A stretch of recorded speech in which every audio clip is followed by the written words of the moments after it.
Sam Meek is one of the most interesting goalkeeping coaches in English football today because he's done the full journey, but he's done it the hard way. He didn't arrive at the FA by accident, and he's built his career inside some of the most demanding academy environments in the country. When you're not coaching finished goalkeepers, you're building them from scratch. Sam started at Bolton Wanderers, spending over 6 years working across age groups from under 7 right through to under 21s. You don't build great keepers in a week. You build them over years. From Bolton, Sam moved into Birmingham City's academy, leading the goalkeeping programme across the full age range, and then came Aston Villa, where he led the academy programme from under 9s to under 21s again. Also stepped into the first team environment as temporary first team keeper coach during the 2018-2019 season. It's a rare combination. Most coaches either become development specialists or they move into senior football and stay there. But Sam's done both. And what makes his story even more relevant to the modern game is this. Sam hasn't only coached goalkeepers. During his time at Aston Villa and on occasion with England, he's also worked as an assistant coach with outfield players and contributed as a set-piece coach as a wider part of the staff role. And that matters because the modern goalkeeper, as we've already seen in previous episodes, he's not just a shot stopper anymore. They're part of the tactical plan and they're part of the build-up. And in many teams, they're a key voice in organisation, shape and set pieces. Today, Sam is national goalkeeping coach with the Football Association, working in the England setup and helping shape how modern English goalkeepers are developed and prepared. And he holds some of the highest coaching qualifications available in the game: the UEFA Goalkeeper A licence, UEFA A licence and the UEFA Pro licence. This episode's a chance to speak to someone who's lived the real goalkeeping pathway from the inside and now sits at the top of it. Sam, welcome to the show. Thanks for having me on. Thanks very much. Before I jump into too much about goalkeeping itself, when I think back to you as a kid, who was your goalkeeping idol? So my goalkeeping idol is someone who's it's a little bit different. So it was Jussi Jääskeläinen was my goalkeeping idol. It was at Bolton Wanderers, and for me, arguably one of the best goalkeepers who played in the Premier League. And I was fortunate enough to be at Bolton Wanderers prior to my coaching time as an aspiring goalkeeper there as well, working with Fred Barber, who I idolised as a top coach. He gave me a lot of my early coaching experiences as well. But I had the opportunity to train alongside Jussi Jääskeläinen on multiple occasions when I was at Bolton Wanderers there as like an under-18 sort of player. So just to see his work ethic, his intensity, and then be close to the pitch to see him play on Saturdays or most times was incredible. So yeah, he was my idol really. You know, I sort of just love football, so I watched all football, but he was definitely my goalkeeping idol, 100%. And I always remember Fred telling me stories of when he arrived from Finland with like just a suitcase for something like £60,000 or something like that. Nobody knew who he was, to turn into this almost iconic Premier League goalkeeper. But you know, the way he trained every single day was somebody who I looked up to and somebody I wanted to be one day. What was it like first time you met your idol then? Because a lot of the coaches that we spoke to so far, you know, we talked about Bruce Grobbelaar and people who had been idols long before the coaches came through into the system. But you've met and worked alongside, so that's got to be an incredible feeling when you've gotten to that point with your career, right? Yeah, of course. I think, like, if I'm being honest, I didn't even know he was my idol until he was. I know that sounds a bit stupid to say, but I look back now and I was such an innocent kid at like 12, 13, 14, that age when I started to get exposed to Bolton Wanderers first team players. And there's something on Sky Sports now talking about Big Sam's Bolton team. Yeah. So I was around about 18 when, 17, 18 when they were sort of at the height of the Premier League, when they were in the top 6. And, you know, I pinch myself now and think, like, I wish I'd have made more of the moment when you're seeing Ivan Campo, Kevin Nolan, Kevin Davis, Nicholas Anelka, JJ Okocha, all those players that I was sometimes fortunate to actually be in a training session with them. Sort of pinch myself a little bit now, but Jussi probably became my idol when I was training with him and being fortunate enough to be around him. So yeah, just I didn't know he was an idol until I look back, really. you're sort of asking me the question. Yeah. It's like, yeah, he's the one. He's the one. But prior to that, I just used to love football and watch any kind of football, any kind of... I mean, we got Sky for the first time when I was about 12 or something like that, and La Liga's on, and, you know, the Channel 4 Italia, I can't remember what it's called now, Channel 4, but the Golazio or something like that. You're watching that all the time, and used to watch a variety of different goalkeepers, and somebody else who, honestly, is an idol, but somebody I really respect in the game for what he's done, and probably doesn't get enough plaudits, is obviously Gigi Buffon as well, in terms of what he did. Probably one of the most unluckiest goalkeepers not to win the Champions League, really, but he's done everything else. Yeah. He's done everything else. What do you think, you know, you mentioned Buffon there, you've got EC, what do you think stands them apart from their peers? What, in your mind, what do you see that really makes them different? And I don't think you ever fully know, unless you're around them, what makes them different. It's just your perception of what you may see. So for goalkeepers like Gigi Buffon, it would be, you know, we've got a characteristic that we call like nerve strength, which is like the inner belief to perform under pressure. Right. And I think when you look at people like Gigi Buffon, who's lifted the World Cup, or those ilk of players, that they've got that. Yeah. They've got that in that moment. They've got the inner belief to perform under pressure.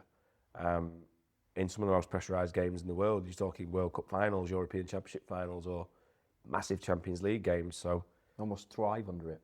Yeah, I think they do. Yeah, I really believe they do thrive under it, and you know, most people. I mean, if you stick me on a pitch in that type of game, there's all sorts of nerves and all sorts of things going through your head. They probably get the same feelings, but they've just got something different that they relish those opportunities and perform. Wired differently. Yeah. So then, going back to your early coaching career, like what was your first coaching role like? What did that teach you as a coach, I guess? Yeah. So my first coaching role was with Fred Barber, and I'd recently left Bolton as a, you know, I didn't get anything at Bolton as a player, so I'd recently left, but Fred kept me in and around, and he took me to Switzerland with a couple of coaches and UC. And we did like pretty much like today, like a little soccer school type thing, and in just outside of Zurich. And this was my first ever coaching experience. I don't know how to coach. I don't know what to coach. I don't know what I'm doing. I'm only 18. And Fred sort of just said to me, right, this is the session, got everybody in, and said to me, you know, there's your group of players, off you go, coach them. So my first coaching experience is with a group of kids who don't speak English, which was an even bigger challenge. Deep end. It was a bigger challenge. So those were my first coaching experiences. I was really fortunate to have somebody like Fred who sort of made me think there's another route here into football, which is coaching. I was fortunate enough that Bolton Wanderers were lucky. Well, I was lucky enough, that Bolton Wanderers gave me a job, and I started to coach all different types of goalkeepers, like 7-8-year-olds, go and coach. They called them shadow squads, so like just on the outside of the academies, like in the community. Bolton Wanderers in the community doing a little bit of that. Then that led to a little bit more age groups. And then most interestingly, like probably a year later, through circumstance, Fred was Northern Ireland's first team goalkeeping coach at the time. So he went away with Northern Ireland. And Neil Edwards, another coach who I really respect and I've got a lot of time for. He's a big part of my development as well as a young coach in the early stages. He was like the youth goalkeeping coach for Bolton Wanderers, like the 18s to 21s, if you want to call it that. Reserves then, 18s to reserves, and he was going to take the first team while Fred was away with Northern Ireland, the training, and one day he couldn't come in. I think he had an emergency. He couldn't come in, and I got a phone call from Fred saying you need to go and take the first team. And I'm only 19. And I didn't coach. I definitely didn't coach. I just put a session on. I hoped, and if I'm being honest, just wanted it to end. Like, I put the session on, I just wanted it to end. Just trying to avoid a disaster. Yeah, because I've got, the first time ever UC's not gone away with Finland, and he stayed. So I'm taking UC. We had Ian Walker as well, who was an England goalkeeper, and he previous England goalkeeper, and he was there, and Ali Al-Absi was there, and then we had another goalkeeper that was there who I was only a year older than, and I'd previously been in the same youth team training sessions with him and stuff like that. So it was an interesting experience, but looking back, I probably didn't coach. I probably coached what I got coached, or just put sessions on that I was in myself, and that was my first experience of just do what you got taught. You know, just do what you got taught. 100%. You've got to start somewhere. You've got to have that day one. Everybody has day one. Yeah, of course, yeah. But quite unusual to have it at such a young age as well, and being kind of thrown in the deep end, no prep. But do you think that was easier having no prep than kind of having the pressure of knowing that session was coming up, but you maybe panic a bit more or I think like in the academies now, you obviously have to have your goalkeeping B license and your UEFA outfield B license to be a coach in the academy. And it's really interesting because we was before something called EPPP, so it was quite a few years before that came in, and because I got like a level 1 and a level 2, I was able to start coaching, and I only really got my B license, went and did it in Wales first. I only really did my B license probably when I was about 20, so I had like 2 years of coaching without a license. If you like, don't obviously Bolton knew that, but it was back then. So when I actually took my B license, my goalkeeping B license, I actually felt comfortable to take it, if that makes sense, because I'd had experience of some sort of experience, low experience at the time, but I'd had some sort of low experience of coaching before I go on a coaching license. Whereas I think it can be quite difficult for coaches now, where it's a bit like chicken and the egg. You know, to coach in an academy you need a B license, but to get on the B license you need to be in an academy. So it's a little bit like, how did they get that? And how did they get that experience? And people are trying to find different ways to do it. But yeah, I felt ready to do my licenses, probably because I'd been coaching for at least 18 months, 2 years before I took my first one. Yeah, and it's a common theme through a lot of the stories that we've discussed with the coaches that have been in, is they've more or less found their own way to become a coach. There's no one set path, and it's more or less you've got to create your own look, right? You've got to find your own path and pursue it head first, because that's what matters. Yeah, definitely, yeah. Thinking about the young keepers, we talked about the under 7s, under 8s. What would you say at that age, what's the one thing that those young goalkeepers need in general, more than anything today, not just to progress to become a professional, but what do you think stands a goalkeeper apart from the rest of his teammates at that age? If I'm being honest, it's not about the player, it's about the coach who's taking them. So if you're going to be taking 7, 8 year olds, and I will have got this really wrong in my early career, is like, it's going to be quite controversial, but be like, don't be so focused on giving them loads of technical information first. Like at 7, 8 years old, just get them loving being a goalkeeper. Make everything enjoyable that you do. Yes, you can give your technical points and try and help them and guide them in the right way, but they've got to fall in love with the game. They've got to fall in love with goalkeeping. Let's not be too serious at 7, 8, 9 years of age. Like, I've been coaching some of the kids today, and I've really enjoyed it. I've loved it. It was like stepping back into my 18-year-old self again as a coach, with coaching these 9, 10-year-olds and stuff like that. So you don't need to stand apart as a goalkeeper at 7, 8, 9. You don't need to. You just need to enjoy the game and love it and love throwing yourself around in the mud. That's all you need to do. And as a coach, we're there to facilitate that enjoyment and that learning, not to coach them out of enjoying football or knock the enjoyment out of it. That's essentially what they're here to do, because they just love playing the game.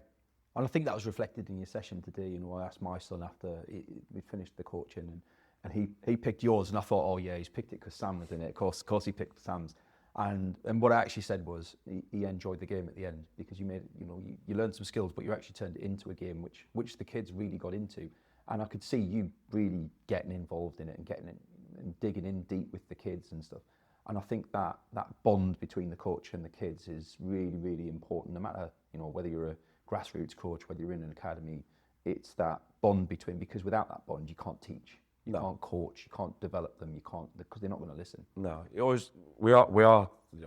There's a coach, and a coach is somebody who just puts sessions on, and then there's a teacher, and they're the ones who teach the players the game, or they learn the most off. But to do that, you need to have respect and likability, whether that's a word or not, but like likability. And I don't mean you need to be, he's just a great guy, but charisma. Yeah, there almost needs to be like, and I will be for some people, I won't be for some people. I get that. I 100% get that. But you always think back to, if you think at school, you'll always remember your favourite teacher, but you'll always remember them because how they made you feel, and when they made you feel good and you liked them, you probably learnt the most off them. They might not have been the best teacher or the most knowledgeable teacher. The best or the most knowledgeable teacher was probably the one you didn't like because they made you feel a certain way. And I think coaching can be very similar at the early stages, definitely with those age groups. Well, what would you say you try and build first in those younger players? I mean, you've obviously said that technique is part of it, but it's not something you particularly focus on. So what, confidence, bravery, decision making, what do you think is the... You just alluded to it there about the session this morning. So there'll be a bit at the start that's kind of building a rapport with the players, obviously, but if you've got them over time, you've already got that. But best thing is if they want to keep coming back, you're doing a good job. If you're doing a session every week and they can't wait to come back or can't wait to be part of it, that's the first thing. But within the session, I think, like you mentioned it there, you're giving them, let's say, an hour. In an hour session, if you've got them, you may be doing the first 15, 20 minutes of working on something to try and help them and guide them in, whether that's, I don't know, their set position or their stance or the way they dive or working on a 1v1 technique, whatever it might be, catching a high ball. You do practice all that further to learn, but then the next 45 minutes, half an hour, let's play a game. Let's play a game around that and get them enjoying it and get them running around and getting them trying to make these saves and put these techniques or these actions and skills into place in a game-based fun session again, because essentially it's a little bit pointless if you're doing it in isolation and then it's not fun, it's not enjoyable, but they do it in isolation and then the game comes around and they can't put the two together. Yeah. I think that's the most important thing. We mentioned confidence and bravery. I don't think you can give people that, but I think you can create the environment to support and stretch that. That's something you can't, this is only my opinion, I can't go and give somebody bravery. That's obviously something that has to come from them, but I can try and facilitate that bravery actions to happen or the confidence to happen.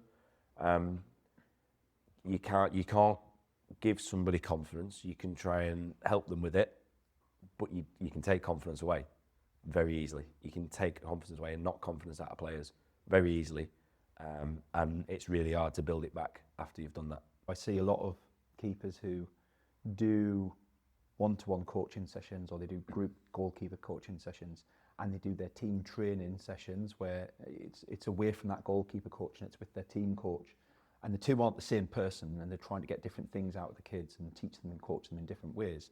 But for me, a lot of the time what seems to be missing is that link between somebody who knows what they're doing as a goalkeeper, as a coach, supporting the kids in that team environment. Because you see the outfield players get the coaching, right? Because that's what most coaches know. They know the outfield environment, and a lot of time the goalkeeper can kind of be stuck in the box being target practice almost.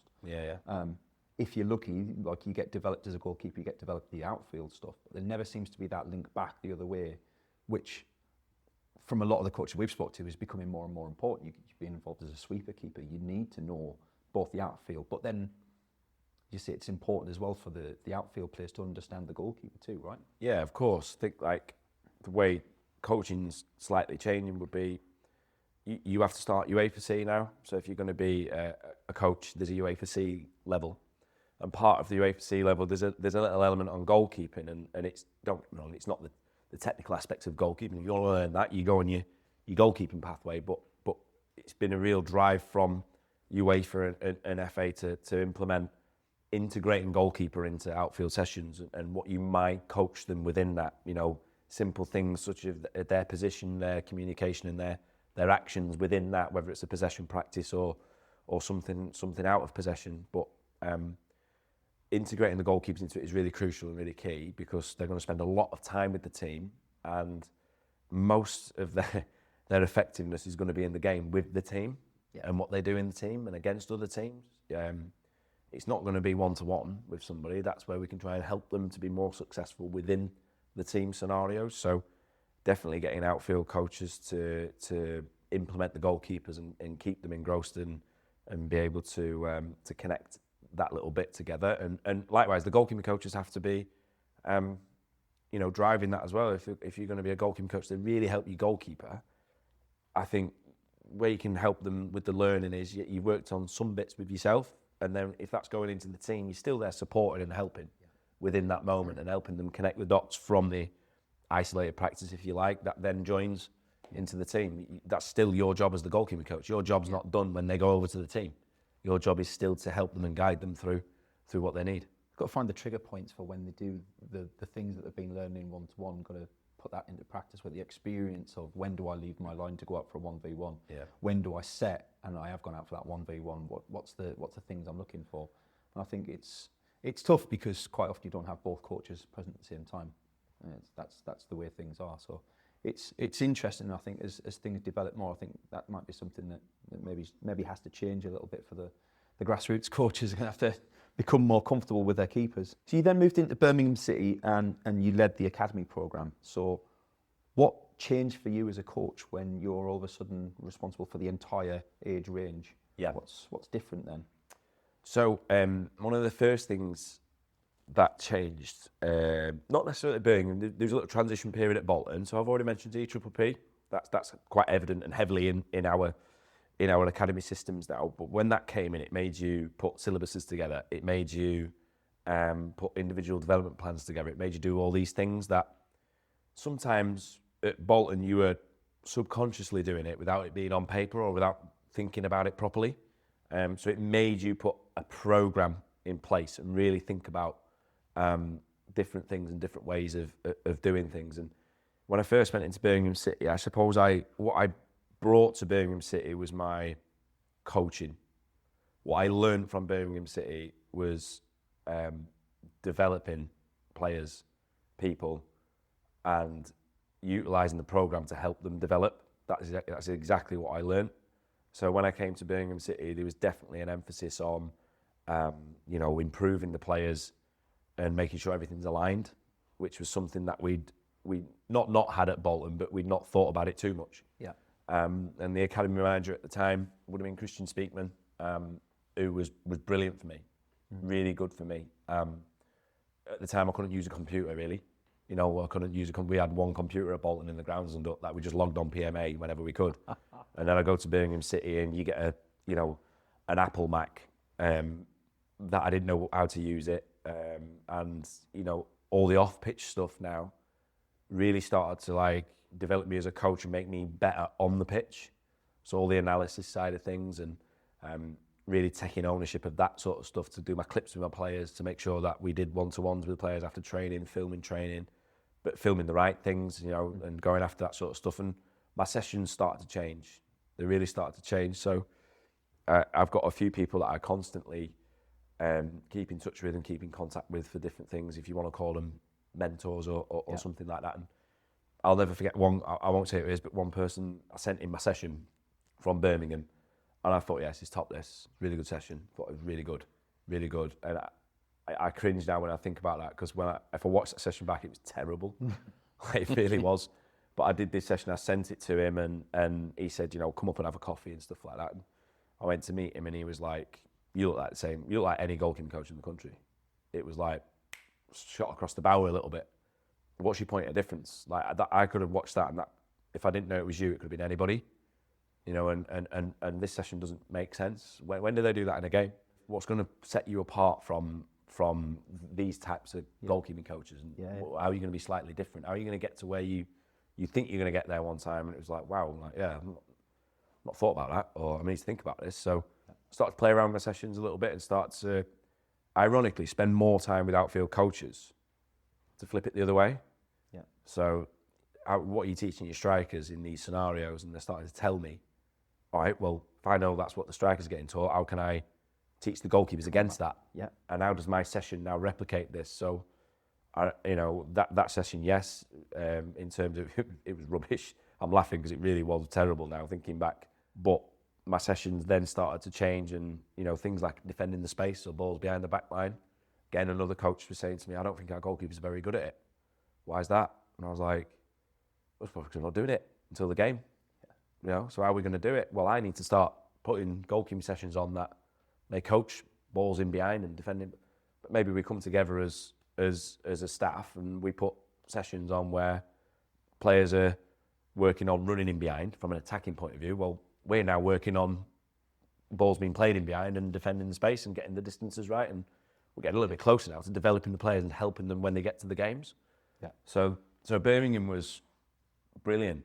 Terrific for me to really start open my eyes to the off-pitch stuff, but actually being a better coach on the pitch with session design and what I'm trying to coach the players and how I can help them try and be a little bit more successful and get to the next level, whether that's like just becoming an under 18, 16. Can I get that 16-year-old to the under 18s? Can I get him to the under 18s? Can I get the 18-year-old into the 21s or 23s when it was then? And that 23s, can I now get him a professional contract? So there were all these little milestones that we were constantly trying to push to get them to.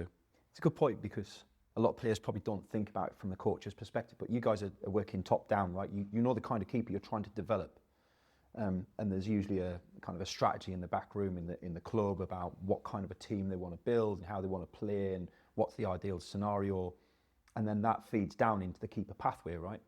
So think of it from that kind of perspective. How would you design a keeper pathway that works? And thinking to explain that to the kids that are out there wanting to get into academies, or maybe they are in academies, they probably haven't thought about it from that perspective. So how can we help them understand what it is that they're up against, really, I guess is what I'm trying to say. If you're in an academy, there has to be a start point. So you're going to have a syllabus that is working on a variety of different things for the goalkeepers. Age and stage specific as well. I remember we had, say 6 weeks is a syllabus, and one of those weeks might be crossing for the under 9s to 11s. I know the first thing people are going to shout down this podcast is they're not going to face a cross at 9s, 10s, 11s. They're probably right. But when do we coach them to deal with a high ball? At 12? Or can we put the fundamentals in place now and only do one session around it every 6 weeks to keep, because it's not that important. When it starts to transition into, maybe 12s to 16s now, well, we might do 2 sessions around that now. And then when we get to 16s into 18s, we might be doing 3 sessions around that now, or 3 dedicated weeks of syllabus sessions around that now, because the level of importance is getting there, and you're now developing your young goalkeeper to go through each phase of foundation, youth, and into pro phase. And it's becoming more relevant to them and what they need to learn for the game. Exactly the same as in possession. 9s and 10s will be around and through passes, for example. But I would encourage my players to play longer passes as well. They might not hit the longer pass, execute it, but I praise the intent because they're looking for the right pass. When do I expect them to be successful? I don't know. When they can probably reach them areas, or when they get 14, 15. And I'd be saying, if you're never working on it or never allowing them the opportunity to recognise the right types of passes, if it is in behind the back line on a relatively small pitch, but in behind their back line, when do you expect them to look for it? If you're not dripping the little nuggets in lower down. So I think understanding that, really, understanding what the players potentially need right now and how you're going to develop them as they get through age and stage. I think it's an interesting point in that quite often we just let them step up. So even at a young age, moving up from under 5s to 5-a-side to 7-a-side, and a lot of teams don't get the opportunity to even try and coach the differences between the 5-a-side and 7-a-side. And it's interesting to hear that from the coach's perspective in terms of we want to be.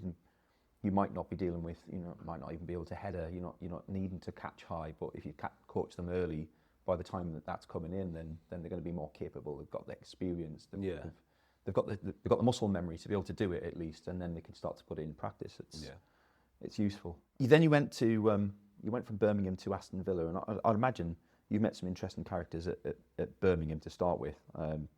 You've mentioned Christian Speakman. I can imagine some of the players that were coming through the academy at that time were really hard. Birmingham are very well known for their setup. What would you find different from Aston Villa versus Birmingham, aside from the derby rivalries and the jokes that I'm sure that came across with that? Is it a different environment altogether, or more of the same but at a different level?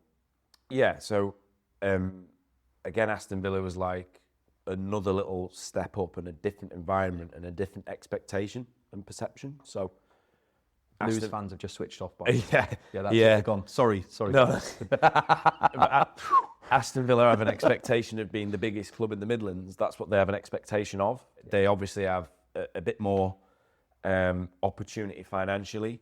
So from the first time ever in my career in academies now, and it happens a lot more now at multiple different academies, but we're walking back a few years. The first time now I can recruit goalkeepers for money we can buy goalkeepers, even like 16, 17-year-old goalkeepers, which is like alien to me. Yeah. At Bolton Wanderers, we were hardworking, really hardworking, trying to get careers for people, not necessarily at Bolton, but just trying to get careers and help people get careers. And from a goalkeeping aspect, we were often taking, we're such a small fish in the northwest of England with mega powerhouses such as Manchester United, Manchester City, Liverpool, Everton. Even Blackburn at a stage would have probably been considered slightly ahead of Bolton as an academy at the time. And you can be taking, released players from those clubs and trying to give them another opportunity and working and developing them. Birmingham City, massive emphasis on youth, like you said, and keeping the club afloat at that time when they were going through a really tough period. So a massive emphasis on youth progressing into the first team early and maybe selling them on to keep the club afloat and repeat again. To go into Aston Villa where, it was almost, if we haven't got one at 16, we'll just go and buy the next best one if we can. And it was like, wow, okay, let's try this first. Let's try and get our programme, up and running. Let's try and develop our own goalkeepers. Let's try and pull goalkeepers in from the Midlands to Aston Villa, who's got fantastic facilities. Again, Bolton, Birmingham, Villa is another step up in facilities and the opportunities you can get.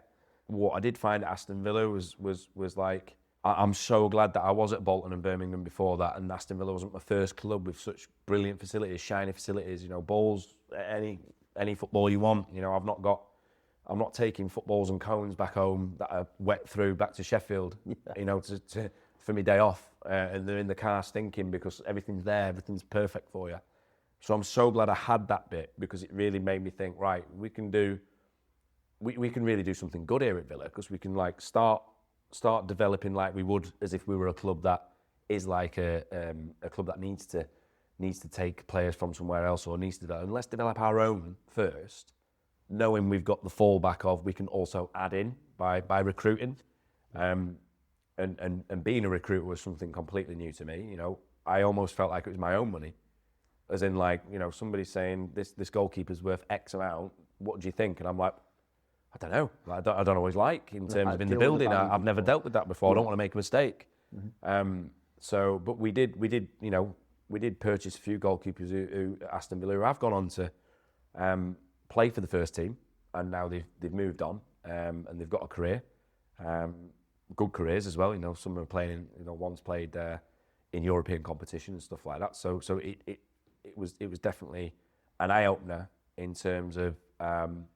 I'm bringing the best bits from the other clubs with me, but now there's this whole new world I've got to learn and open my eyes up to how much more possibilities we've got to develop youth players. Whilst you were at Aston Villa, you've also said that you were temporarily first-team goalkeeper coach as well. How big a step up is that from where you are at the academy? Because you're already coaching the reserves, right? The under-21s at that point. It can be if you've never been around it before, and for now you're straight in. Like I'll go back to Bolton when I was 19. I had to take the first team for a week, just training. It wasn't games, but I had the first team for a week. A few years later now, I'm up with Aston Villa, and I now feel I can try and coach a little bit rather than just put a session on and hope it finishes quickly. I'm in a different space now because of some different experiences, but. Gary Walsh was really good because he had me around the first team. So the first team goalkeepers knew me quite well.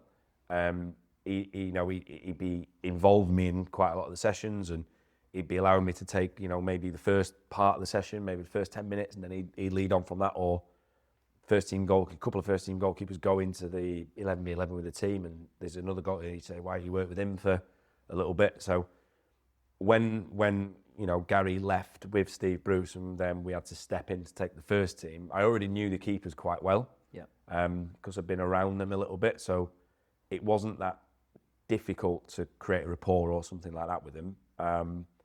But it was definitely a step up in terms of now this is performance. Now this is different. Don't get me wrong. There's elements of development still going on at first team. Of course there is, but we're now in that different space of this isn't academy now. This is. Your first game's Millwall away. You got to win that. 2 days later, it's Norwich away, and then at the weekend it's Swansea at home, and there's a new manager, who doesn't know me. You know, I'm just helping out. There's a new manager who doesn't know me, and yeah, I don't think it was such a massive step up. It was just different. It was just a completely different environment. And being at a club like Villa, it's a huge football club, and it's the first time I actually appreciate professional players, what they go through on the pitch. When, if you've ever been to Villa Park before, when they're behind you, there's probably no better fans when they're behind you. Like the whole end of Villa and everything is incredible. The atmosphere is incredible. But when they're not behind you, they let you know as well. And that can be tough for especially young players or professionals to get through. But there's been some fantastic goalkeepers that I've played for Aston Villa and dealt with that pressure and stuff like that. And I can only then think what it's like then at Manchester United or what that's like at Liverpool. And it goes up again. There's another level. So I don't know if I fully answered your question now. I've kind of waffled a little bit, but I don't know if I fully answered your question. I was going to say, I think we need to get Christian to get you a ticket in the South Stand before he finishes his commitments with Sunderland altogether. But so you've also worked as an outfield coach as well during this time at Villa and as a set-piece coach. That's got to be a fascinating kind of peek behind the scenes and, I guess, rounds you off as a coach as well, right? Like you've done the whole circle then at that point. Yeah. You mentioned Christian. I mentioned him again, how good he was for me at Birmingham. Like, I was taking my outfield A licence at the time, and you know, I did say to him, I'm going to take my outfield A licence. I think I need to practice with outfield players to make sure that I can pass the licence and be good enough to pass the licence. I'm a goalkeeping coach, and he was like, yeah, you know, you do as many sessions as you want, get involved with Mike Dodds, get involved and do as many sessions as you want. And again, I always remember. What was great about Birmingham and Christian was like you felt free to bring ideas to the table. And I'll never forget one of my ideas was like, right, well, every time it's FA Youth Cup, the players seem to be like, you know, rabbit in headlights with it. And how can we bridge the gap a little bit? And this was before under 17s programs and stuff like that started to come out. It was very much 16s, 18s, and FA Youth Cup. And one of my ideas was to just play almost like a 17s program. We'll play one game a month. And we'll have a variety of different teams. So we'll have a Category 1 team, I think it was Leicester City, so we'll play somebody in a slightly better academy. We'll play somebody at the same level as us, but then let's play like a Walsall as a Cat 3, which would be different, and then let's play a non-league team, but let's make them under 18s or 19s and they beat us up a little bit. And, you know, we'll put a bit of pressure on the lads and we'll try and go like that. What do you think? And he just turned around and went, yeah, brilliant, crack on with it then. And you can coach him. It was great. It was like, you know, it's only once a month. It's one game. It's a couple of training sessions with the outfield players, and then lucky enough to, you know, to take a game and do a game, which was part of my A licence as well. But stepping me into a completely different world of like, oh, this is what it feels like to be a lead coach now. Yeah. And me now as a goalkeeping coach appreciating how tough that is for them as well, doing that role. Even though it was just an academy game or an under-17s fixture, it made me appreciate that. And, you know, I know I've gone back to Birmingham, but when I'm stepping in at Aston Villa, I've got a few coaches who were very open-minded. So, you know, Kevin McDonald was the under-21s coach at Aston Villa with Mark Delaney. But if it was units, like Kevin McDonald was more than happy for me to take a back four unit and just do like 15 minutes with them working on defending crosses. And Mark Delaney was at the top end doing the attackers or something like that. And then when Mark Delaney took over the team at 21s, it was just me and him. So for about an 18-month period, it was, I need you to help me out and be more of still a goalkeeping coach, 100%. That was my main job, but need you to assist with the players a little bit more. And, you know, I'd end up taking some of the out of possession, you know, press and stuff like that. And all the out of possession work, I'd do that for a couple of weeks and he'd do the in possession and we'd switch over. And again, brilliant for me, but it actually inadvertently made me a miles better goalkeeping coach. It started to make me understand the game more and linking back to my sessions and what I need to coach the players now and the goalkeepers now, knowing what I need to coach the team or help with the team. So again, opportunity, really fortunate, just really fortunate. Those scenarios just manufactured themselves and I just kind of got through into it. But yeah, it was really good. So I guess generalising a little bit, thinking about grassroots keepers that end up in the academies, do you think that they're kind of specialised too early? Is that something that you see a lot? Like they're almost always just goalkeepers, but they haven't really had that experience of outfield because maybe they only ever want to be a goalkeeper. They've not put themselves outside of their comfort zone. I think they possibly could be. I don't think we'll ever really know until we see the in, I don't know, 15 years time, 20 years time, if everybody is just being specialised as a goalkeeper from grassroots and then into academies, if that is the case, and I'm not sure it fully is, but if that is the case, you'll only know if that's worked with how good our young English goalkeepers are in 15 years time. We'll only know that. But going back to Aston Villa, my first week there, we had a goalkeeper. I won't say who it is, but we had a goalkeeper who was on trial. My first question to him, he couldn't dive. He could not dive. And my first question to him, it was my first week. And the first question to him was, who's your favourite goalkeeper? Random question, obvious question. He took ages to reply and he just said, I think it's Manuel Neuer. I thought it was quite strange. Like, you asked me who my idol was and I straight away told you it was UCS Glenn, but he was like, Manuel Neuer. So my second question was like, how long have you been a goalkeeper? And it was funny that I'm not a goalkeeper. I was like, how have you got here? And he was like, well, I'm a midfielder for my school's team. And he didn't turn up, the goalie, so I went in goal. And then an Aston Villa scout has come over to me and said, would you mind coming in? And I did all right, and would you mind coming in? And it was like, okay, all right. And we ended up signing him, working with him, and he is actually a professional goalkeeper now. So at 15, he actually wasn't a goalkeeper. Yeah. He was an outfield player, and he's ended up transitioning into a goalkeeper. So I don't think there's an answer for either. I don't think you can say that early specialisation doesn't work. Yeah. We don't know that. And, there are goalkeepers that are still coming into the position quite later on from being outfield players. I genuinely don't think there's an answer for either or. So you've put all of these great experiences together, you've built your toolkit up. How did you end up getting involved with the national team then? Where did that come in? I've got to be honest, it was always an aspiration of mine. Not a lot of people know this. I was stupidly always hell-bent I was going to play for England, even at 18. If I stand up now, you'd know why I'm not a goalkeeper. I'm 5'9", so nearly 5'9" goalie. But in my head, I was so like, I'm going to play for England. That's all I want. And then, I'm released, couldn't get a club or anything like that. Realisations coming in that I'm only never going to play for England. I'm actually never going to play the game professionally here. And then that's when coaching came in. And then when I saw there was an opportunity in coaching, I was like, right, if I can't play for England, I'm going to coach for England one day. How I'm going to do that? No idea. I've got no idea. I'm going to do it.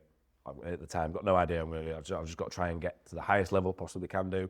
And hopefully one day I'll get recognised for it. And like any other job, like if there was an opportunity open, I just went for it. So that an opportunity came where I just applied for the job, went for the job and went for the interview. And yeah, it's a pretty boring story, but I went for the interview and I got the interview and I've been here for 6.5 years. But I think that's testament to the fact that you had the courage to apply in the first place, whereas a lot of people probably would just assume that they're looking for somebody, I'm not that person, I'm not good enough. The self-limiting beliefs, I guess. But having that courage to just put your name forward and put your hand up, like I'd love to do it. Yeah. Maybe more people need to put themselves out there and give it a go. What was that first, national team camp like? You went out there. Yeah, very different. So you're coming from club football where you know your players, you're working them day in, day out, you know exactly what they need help with, but you also know their strengths.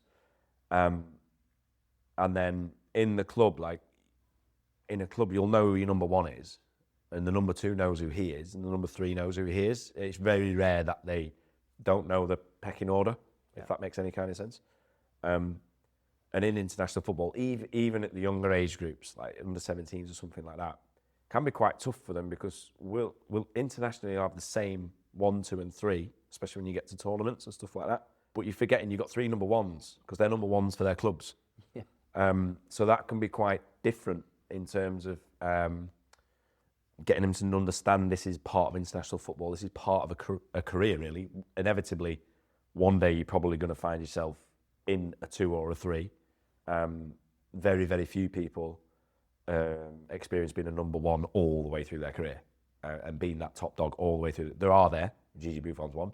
They are there.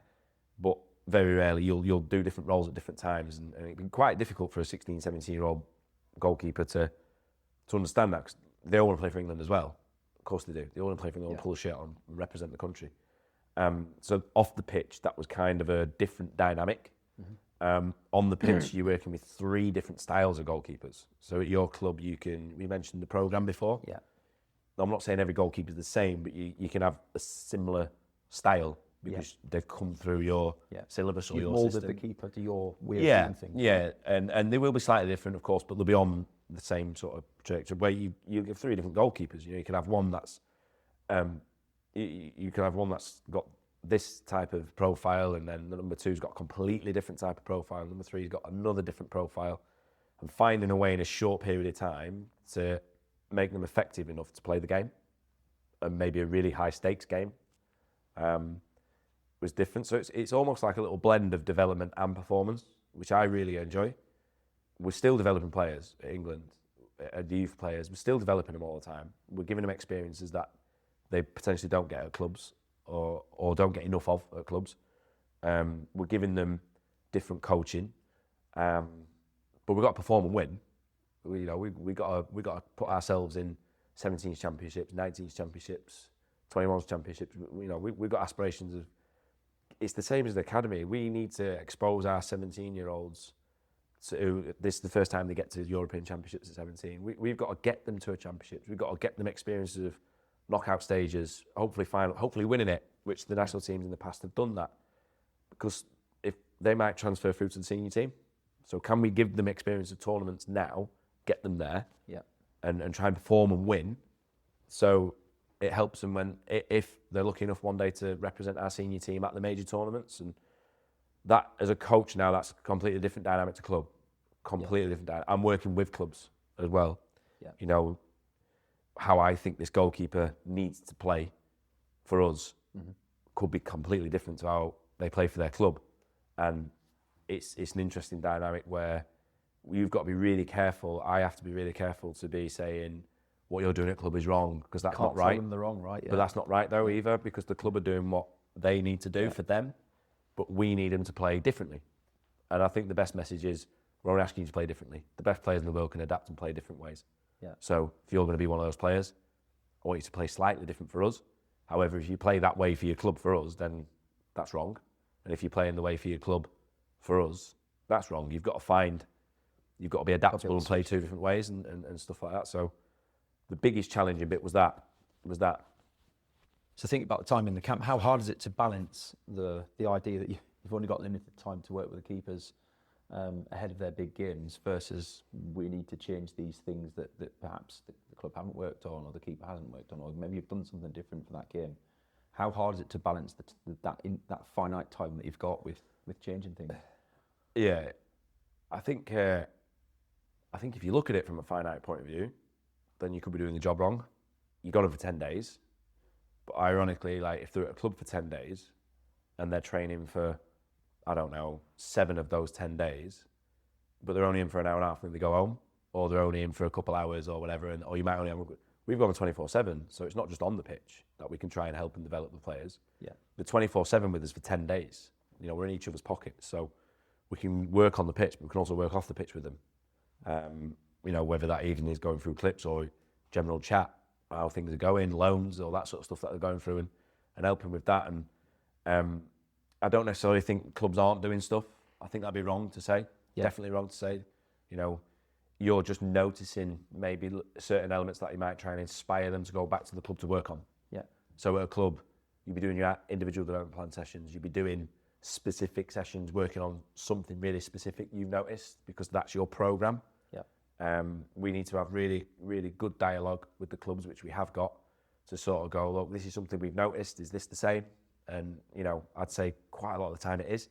They've noticed the same, and we'll say to the player, look, you need to go back to your football club and develop this side of your game and work on this side of your game, because this is really going to help you and push you even further and make you even better goalkeeper. That you already are an excellent goalkeeper, but make you just even a little bit better. So inspiring them to go away and continue their progress and work back at clubs is a big part of our work, and that's what we should be doing. What would you say, if there's a 15-year-old goalkeeper who wants to play professionally, they're maybe at an academy, or they're not sure whether they're going to make it or not, what's the one piece of advice that you give them that will help transition into a professional contract? And this is where it all fell apart. If you've watched this far, thank you very much for staying on this long. I hope you found it interesting so far. But at this point of the podcast recording, my challenge that I'd forgotten to bring a charging cable for my laptop came into effect, and the laptop died, which means we lost 3 cameras and the audio source. Luckily, I always record with 5 cameras and I had 2 phones set up. And so we still managed to finish the last 10 minutes or so of the recording, plus the community questions. But you will notice that there's a change in the audio quality. I apologise. We've tried to clean it up as best we can. But just like Gary Lineker, I also have podcast problems that are real world. Learning lesson for next time, bring your charging cable. Hope you enjoy the last 10 minutes or so. Try not to laugh too hard at my mistakes. And bonus points for everybody who sees the sheer horror on my face as I realise that I might have just lost the entire podcast, because at this point I didn't know whether it was safe or not. We're the 13 to 15 year olds. I said it to him today around, sounds daft, but like this too cool for school attitude a little bit, like you've got to get the most out of everything that you do. So, you know, and I'd have been the same at 13, 15, I'd have been the same, you know, I had the same outlook, and like, I'd have been a little bit, you know, in some sessions I might have been a little bit the same in terms of like, not trying, but like, I don't want to over try because I don't want somebody to call me busy. You know, I don't want somebody to take me account because I'd be too professional, too serious. And I'm not saying you need to be really professional and really serious all the time, but just don't waste any minute you've got. You know, don't waste any minute you've got. And if you think you've had an excellent session, it's never as good as you think. And if you've had a bad session, it's never as bad as you actually think. You know, if you sometimes watch sessions back, and everybody has the opportunity now to film sessions and stuff like that, or you've had a bad game, you know, one, okay, who cares? If you have a bad, everyone has a bad game, everyone has a bad training session, don't worry about it.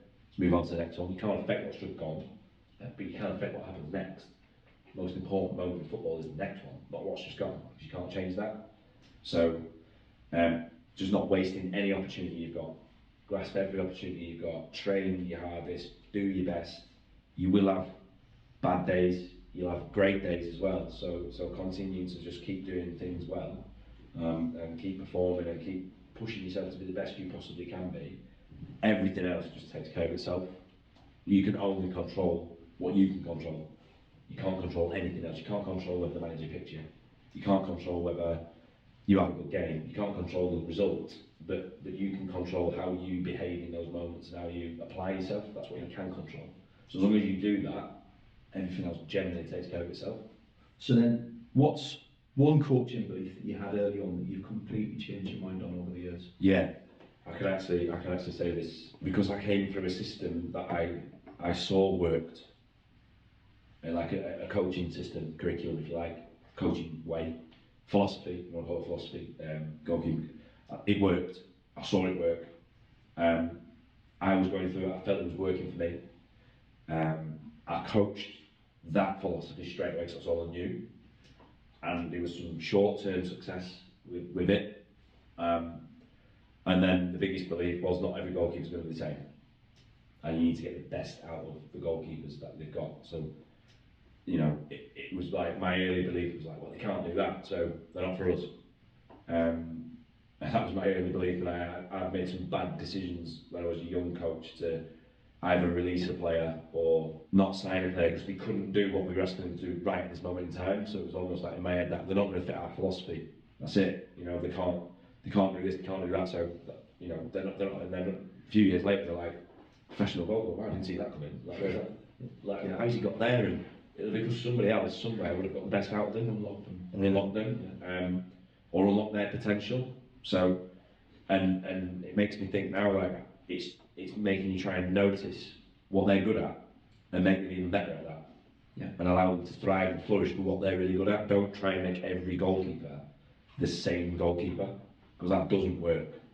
Whereas I grew up thinking you could make every goalkeeper the same goalkeeper, and it'd work for every. And the ones it doesn't work for, they're not going to be goalkeepers. Yeah. So my rigid, narrow-minded view on coaching when I was really young in my coaching thing changed with the different environments I'm in, and a if I'm being honest, getting it wrong over and over again. But that's what we're all doing, right? Yeah, That's what we're all doing. And then I guess last question, just to bring it full circle. You know, your idols growing up, we discussed them at the beginning. How do you think they coped today's game with the differences in, you know, sweeper keepers, playing out, dealing with the press? Do you think they've coped with the change, or?